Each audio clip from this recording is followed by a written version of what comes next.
Prime Minister Modi brought us a gift, a very, very good toffee.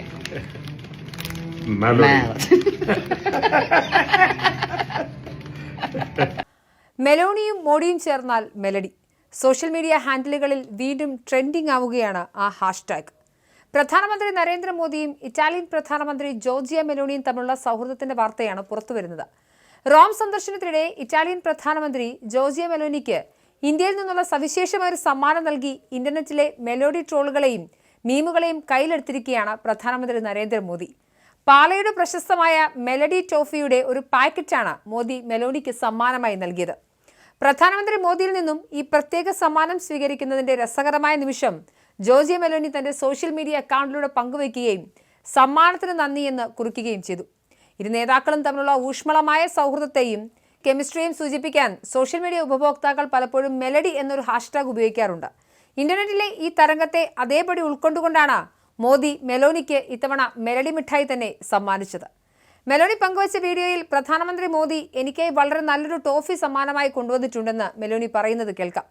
തൊട്ടു പിന്നാലെ ഇരു നേതാക്കളും ഒരുമിച്ച് മെലഡി എന്ന് പറയുന്നതും ദൃശ്യങ്ങളുണ്ട്. മുൻപ് നടന്ന G20 ഉച്ചകോടിയിലും ദുബായിൽ നടന്ന COP28 ഉച്ചകോടിയിലും ഇരുവർക്കുമിടയിലെ സൗഹൃദ നിമിഷങ്ങൾ വലിയ രീതിയിൽ വൈറലാവുകയും മെലോണിയുടെയും മോദിയുടെയും പേരുകൾ കൂട്ടിച്ചേർത്ത് മെലോണി പ്ലസ് മോദി മെലഡി എന്നൊരു സോഷ്യൽ മീഡിയയിൽ മീമുകളും ഫാൻ എഡിറ്റുകളും വ്യാപകമായി പ്രചരിക്കുകയും ചെയ്തിരുന്നു.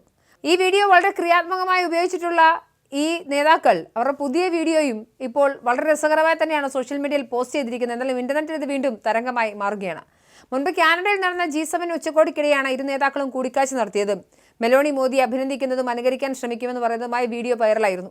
സൗഹൃദത്തിനിടയിൽ ഇരുവരും ആശംസകൾ കൈമാറുന്നതിനിടയിൽ മെലോണി പ്രധാനമന്ത്രി നരേന്ദ്രമോദിയോട് നിങ്ങളാണ് ഏറ്റവും മികച്ചത്, ഞാൻ നിങ്ങളെപ്പോലെ ആകാൻ ശ്രമിക്കുന്നു എന്ന് പറയുന്നത് വീഡിയോയിൽ കേൾക്കാൻ സാധിക്കും. ട്വിറ്ററിലടക്കം ട്രെൻഡിംഗ് ആവുകയും ചെയ്ത വീഡിയോ ഇതിനോടകം ലക്ഷോപലക്ഷം ആളുകളാണ് ഷെയർ മാത്രം ചെയ്തിരിക്കുന്നത്. മെലോണിക്ക് മറുപടിയായി പ്രധാനമന്ത്രി മോദി പുഞ്ചിരിച്ചുകൊണ്ട് തംസ് അപ്പ് ആക്ഷൻ നൽകുകയും ചെയ്തു. കൂടിക്കാഴ്ച സംബന്ധിച്ച് പ്രധാനമന്ത്രി പിന്നീട് എക്സിൽ മെലോണി താങ്കളോട് പൂർണ്ണമായും യോജിക്കുന്നു, ഇറ്റലിയുമായുള്ള ഇന്ത്യയുടെ സൗഹൃദം കൂടുതൽ ശക്തമാകും, നമ്മുടെ ജനങ്ങൾക്ക് വളരെയധികം പ്രയോജനം ചെയ്യുമെന്നും കുറിച്ചിരുന്നു. ഹാഷ്ടാഗ് മെലഡി ഹിറ്റായതോടെ ജോർജിയ മെലോണി തന്റെ ഇൻസ്റ്റഗ്രാമിലടക്കം hello from the melody team എന്ന ഹാഷ്ടാഗ് ഉൾപ്പെടെയിട്ട് വീഡിയോയും ഷെയർ ചെയ്തിരുന്നു. മെലോണി മോഡി കോംബോ മുൻപും ഹിറ്റായിട്ടുണ്ട്. 2023 ദുബായിൽ നടന്ന ലോക കാലാവസ്ഥാ ഉച്ചകോടി അതായത് COP28 മെലോണി മോദിക്കൊപ്പം എടുത്ത സെൽഫിയും സാമൂഹിക മാധ്യമത്തിൽ വൈറലായിരുന്നു. നല്ല സുഹൃത്തുക്കളെന്ന അടിക്കുറിപ്പോടെയാണ് മെലോണി ചിത്രം പങ്കുവച്ചത്. G20 ഉച്ചകോടിക്കിടെ ഇരുവരും സൗഹൃദം പങ്കെടുത്ത നിരവധി വീഡിയോകൾ പുറത്തു വന്നിട്ടുണ്ട്. എന്നാൽ പൂക്കി എന്ന സോഷ്യൽ മീഡിയ വിളിക്കുന്ന മെലോണി നിസ്സാരക്കാരിയൊന്നുമല്ല. 2022 ഒക്ടോബർ മുതൽ ഇറ്റലിയുടെ പ്രധാനമന്ത്രിയെ സേവനമനുഷ്ഠിക്കുന്ന ഇവർ ഇറ്റലിയുടെ ആദ്യ വനിതാ പ്രധാനമന്ത്രിയാണ്. ലോകത്തിലെ ഏറ്റവും ശക്തിയായ വനിതാ രാഷ്ട്രീയ നേതാവാണ് ജോർജിയ. വലതുപക്ഷ രാഷ്ട്രീയ പാർട്ടിയായ ഫ്രാറ്റെല്ലി ഇറ്റാലിയയുടെ നേതാവായ ജോർജിയ 2022 ഒക്ടോബറിൽ രാജ്യത്തെ ആദ്യത്തെ വനിതാ പ്രധാനമന്ത്രിയായി. ശക്തമായ ദേശീയവാദവും സാമൂഹികമായ യാഥാസ്ഥിതികവുമായ വീക്ഷണങ്ങൾക്ക് പേരുകെട്ട മെലോണി പരമ്പരാഗത കുടുംബ മൂല്യങ്ങളുടെയും ദേശീയ പരമാധികാരത്തിന്റെയും കർശനമായ കുടിയേറ്റ നയങ്ങളുടെയും സംരക്ഷയെ സ്വയം നിലകൊള്ളുന്ന വ്യക്തിയാണ്.